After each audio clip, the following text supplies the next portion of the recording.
Everyone, today I will discuss one of the case. और जो case है वो मेनोपॉजल वुमन का है, ठीक है।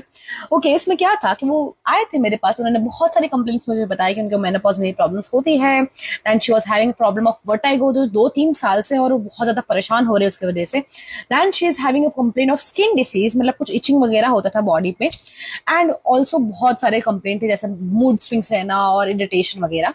बट जब मैं थोड़ा पूछा क्या करते हो इसके लिए आप, तो उसने मुझे बताया कि मैं ये पानी पीती हूँ, मेथी का पानी पी रही हूँ, मैं इसका कुछ आयुर्वेदिक का कुछ तेल ले रही हूँ, चूना घर पे बना के लेती हूँ। तो she was doing lot of things for that, okay. और उन्होंने बोला कि मैं बहुत ज्यादा ध्यान रखती हूँ क्योंकि है ना, मैं फॉरेन कंट्री में रहती हूँ। She was not living in India, she was in a foreign country. तो वहां का एनवायरमेंट जो है ना मुझे सूट ही नहीं करता। मतलब इतने ज्यादा डस्ट का एनवायरमेंट, इतना ड्राई एनवायरमेंट है, तो हमेशा मुझे इचिंग करता है और वहां पे जाके मुझे वर्टाइगो बढ़ जाता है बिकॉज गर्मी बहुत होती है। तो क्या करती हूँ मैं, बहुत ज्यादा घर के सारे नुस्खे अपनाती हूँ, कुछ लेमन का, कुछ अल्कलाइन वाटर कुछ बना देती हूँ, ये सब घर के नुस्खे अपनाती हूँ ताकि मुझे कुछ प्रॉब्लम ना हो। और वहां ना मैं मेडिसिन लेती नहीं हूँ, जितना बने उतना ज्यादा मैं मेडिसिन अवॉइड करती हूँ, ज्यादा मेडिसिन लेना पसंद नहीं करती हूँ। So this was the case, simply that's it.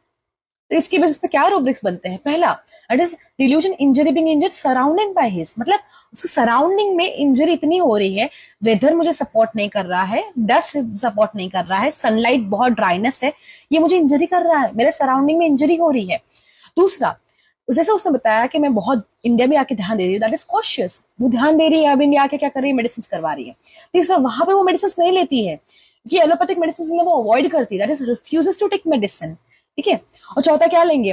चौथा हम लेंगे that is prejudice traditional, okay. Prejudice traditional हम कैसे लेंगे? जैसे घर के नुस्खे अपना रही है, कुछ मम्मी पापा ने बोल दिया था कि ये करना है, जो ट्रेडिशन में चल रहा है पहले से, जैसे ये लेने से ये अच्छा होता है, that is a traditional thing, tradition से उनको अच्छा है। और उन्होंने मुझे एक और बात बताई रही, थायराइड की प्रॉब्लम है, तो मैंने बोला ये कब से है? तो उन्होंने बोला कि मेरी मम्मी पापा को भी था तो मुझे तो होना ही है।